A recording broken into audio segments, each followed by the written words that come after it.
Hey, how you doing? Welcome to another first reviews reaction video with your big boy buddy Gore, and it's time for Avatar Fire and Ass. That's right, baby. So I'm excited for this movie. I'm not as excited as I was for the first or second movie, which is weird because I really like both of those. I really like the second one. I had a great time. I didn't see it again in theaters, but I saw it. I saw it the one time. That was good. That was good. Simple story. I understood it. It was great. Visuals were great. IMAX was great. Everything was great. I had a great time. Did you have a great time? No? I mean, that's fine. You can hate it. I don't care. I'm not going to be like one of those guys that's just like, oh, if you hate it, you must be a grifter. Oh, they didn't like the Supergirl trailer? You must be a grifter. No, they just didn't like the fucking trailer. No, they're not getting blown by executives to go fucking love every trailer that they put out. Sorry. Anyway, so let's get to it. Let's check this out. I don't know what to expect because the early word of mouth wasn't great for it. Like, I saw a lot of like negative reviews for it, and I feel like even with the last movie, like I assumed the last movie was gonna be fucking amazing. It ended up being very good. I really liked it, but I like the early reviews were incredible for that. I was like, oh my god, James Cameron's back, baby. And then I watched it, I'm like, yeah, this is yeah. So this is good. This is very good, but not that good. So yeah, like, ever since then, I've like kind of tuned out most early reviews, the social media reviews. It's been 3 years, and I'm just like, I don't know if I even care to hear what they have to say anymore, because it's always like, I love everything about it. It's just, I love everything. Oh, please invite me more to early screenings. I loved it. It's amazing. Like, I just don't listen to these people anymore. It's just not that I'm not saying everybody's a liar. Obviously, it's just like, I don't know. It just feels weird that everybody comes out and says almost the exact same things, and then it comes out and then nobody likes the movie, or it has a lot of issues, or the reviews were high at first and then they go shoo. Anyway, I'm gonna guess 75%. That's about where Avatar 2 was, right? Around 75%. So that's my guess. So let's see if I'm right. Let's go to Rotten Tomatoes. I'm starting to lose my voice a little bit. Rest in peace, Rob Reiner. All right, there's Avatar. See it. All right, let's just do it like this. Fire and ass. Fire and ass. Oh, it's fire and ash. Oh, man. Whoops. Anyway, so I said 75%. Let's see. Oh, okay. All right, well, all right. It's there. It's 5% less. I mean, that's fine. 111 reviews is probably not going to go further away or up or down from that, too. 70%. Okay. Remember when James Cameron used to make like 90% movies all the time? Man, that was good times. Anyway, all right. All right, 70%. All right. I wish I could see the average rating, but they got rid of that because I think studios cried or something. You could see the average rating. We don't want that. We only want the 70%, because right now it could, like, a 70% could still have like less than a 6 score. Yeah, I've seen that happen plenty of times where it's like it's a 70%, but then the average rating is like a 5.5 or some shit.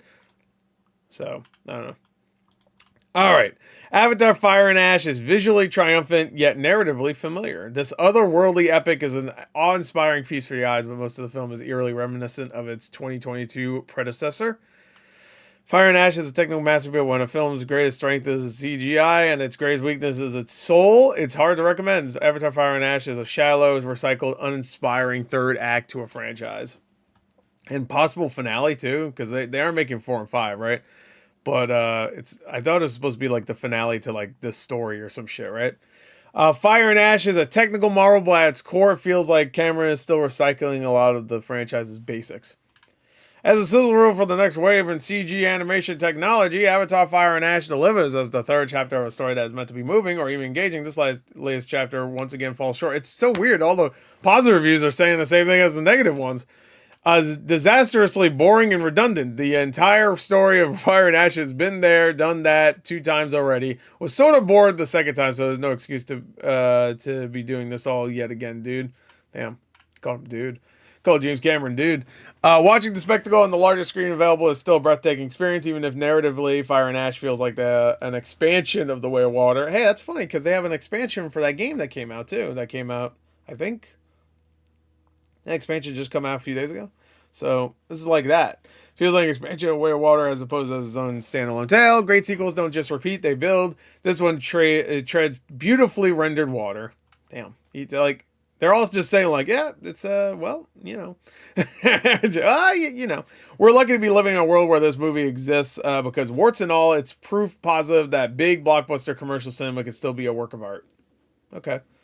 I mean, yeah, I already knew that. I mean, we've had a few movies like that this year. I mean, like Sinners, I would say, is up there. I mean, maybe Blockbuster's a little bit much, but it has a big budget, you know.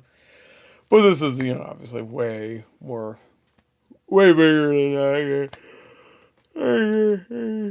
Yeah, I walked out of the third movie in the series feeling like I basically rewatched the second film, only this time it was longer. Yeah, how much longer is it? Because the second movie was long as fuck. It was almost 3 hours long. Let me see. It was over 3 hours long. Never mind. I take it back. Fire and Ash is 10 hours. It's only 5 hours. 5 hours. 5 minutes longer. Why did everybody make it sound like this? Oh, this fucking dude. This movie's so much longer. Oh, IGN gave it a 9 out of 10. So spoilers.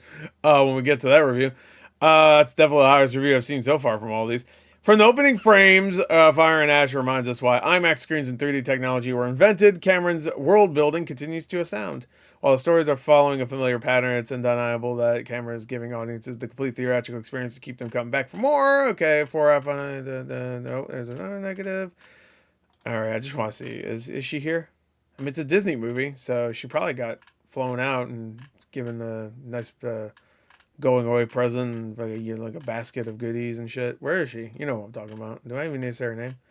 Wait. Oh man, he hated this movie so much I had to review it twice. Let's see. Come on, where is she? There's the IGN review. I guess let's read that real quick.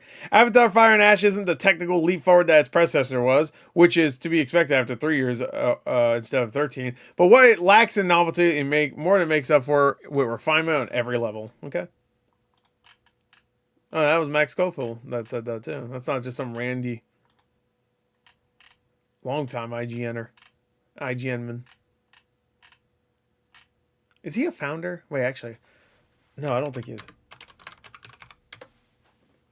No, I don't think so. Max Scoville. How old is Max Scoville? 15 years. He's been there for 15 years. Or no, he's been whatever. Fuck it. I don't give a shit. Come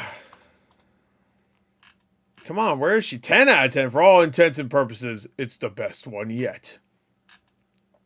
Weekend Warrior. I'm up there with the original movie in terms of offering satisfaction for those who have stuck with Cameron thus far. Avatar Fire and Ash is a cinematic wonder and highlights that can still be done with computer-generated special effects when care and love are poured into it. Here we go. I'm going to use the key so you don't hear my fucking wheel scrolling the entire time. Oh, I'm going to have to click that. Well, I have to click that, motherfucker. No, she didn't review it yet? Grace, what are you doing? I'm sorry, I didn't mean to say her name. She's like Voldemort. You can't see her name. Let's see. Maybe maybe I missed her. Maybe she's in the top critics, right? Yeah.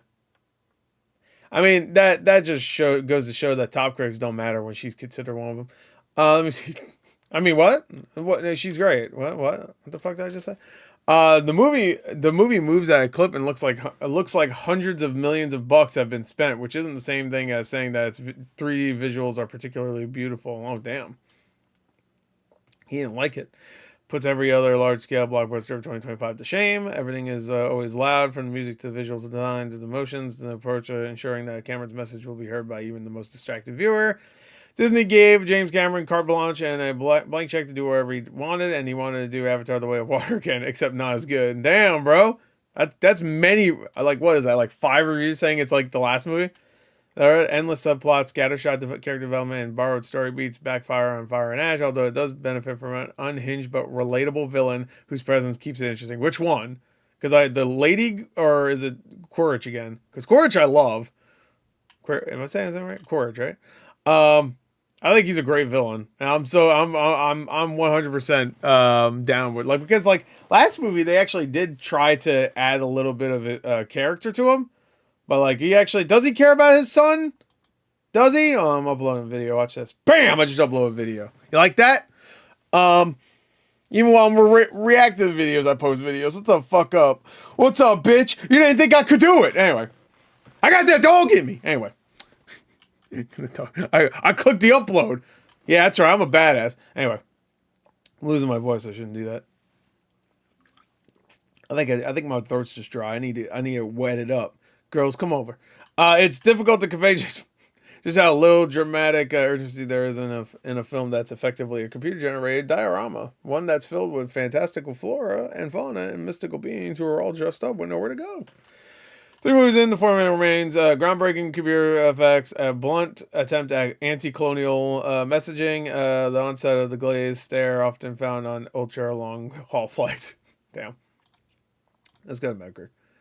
Metacritic 61. Barely. Oh, whoa! Look at the Housemaid 68.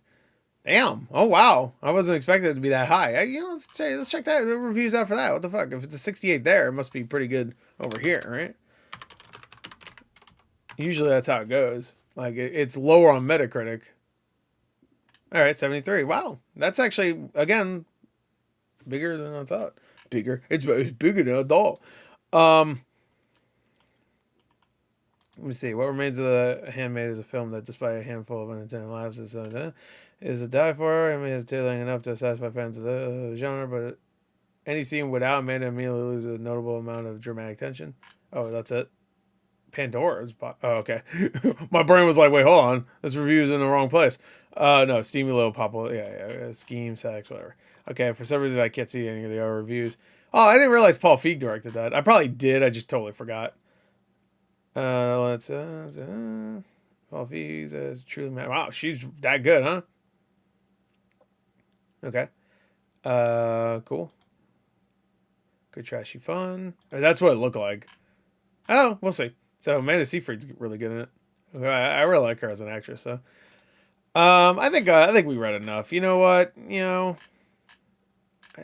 Is Grace Randolph on Metacritic? Wow. As a triumph of filmmaking, proof that sci-fi action can be both deliriously daring, and thoroughly thrilling. At this point, I can't wait to go back to Pandora. When the foot comes off the gas, the cracks become apparent. Oh, damn, look at this one. The strange thing is that while the first Avatar seemed exhilaratingly fantastic, futuristic, the third film seemed like a relic of an earlier era. Yeah. It's funny. Everybody said the same thing. I heard the same thing for the first Avatar, mainly because its story was just like Dances with Wolves. Everybody said that as if like nobody else, like it was like the same thing with The Force Awakens. When people were like, "Oh, this is just a New Hope," they're like, "Yeah." I mean, people were like bringing it up as if they were like, "Hey, I'm about to blow your mind. It's pretty much just like this movie." I'm like, "Yeah." Everybody knew. Thank you. It always annoys me when someone brings up something like that where it's just like, "Yeah, everybody knows, bro. You're not special." That makes sense. Like, yeah, everybody knows, and I'm not saying we shouldn't criticize it because of that. We should definitely criticize it. But like when someone's like, "Guys, I bet you didn't realize this," I'm like, "Yeah, no, we all realized." Yeah, we did. Anyway, so that's it. That's Avatar, and I guess Housemaid. Just real quick Housemaid sidestep. But yeah, I'm not gonna read anymore. I get it. It's similar to the last movie. It looks beautiful. The villain might be cool though, so that's nice. Anyway, there you go. That's it. Bye.